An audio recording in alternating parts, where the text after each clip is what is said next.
Hey guys, this is a quick review of the Retekess TG201 versus the Retekess TG101. Currently, right now, you're listening to the TG101 down here, but I have the 201 right here that I will switch to in a second so you can hear the difference. I'm about a foot away from the microphone, and since this is a condenser microphone, that's about what you want. You want to keep it about a foot away to get the best sound quality.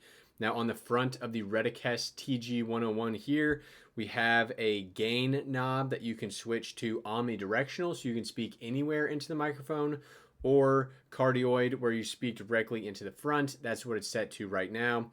This also acts as a speaker if you want, and you can turn it up and down. Now let's switch to the TG201 and see how it sounds, but I'll be quiet for a quick second so you can see if the Retekess TG101 picks up any static noise from my PC.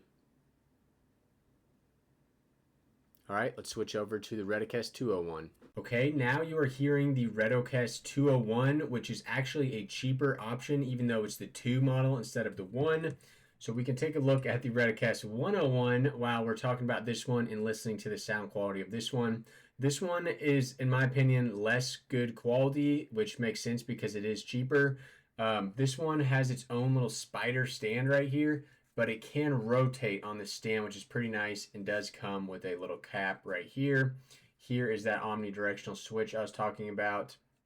So overall, this is what the TG201 sounds like from Retekess. Now I'm going to be quiet for a second so you can hear that this one picks up a lot more static noise in the room. Here you go. So if you guys are interested in hearing any other gaming microphones, I've reviewed a ton of them, lavalier mics as well. Check out this playlist on the way out, and thanks for watching Modern Reviews, guys.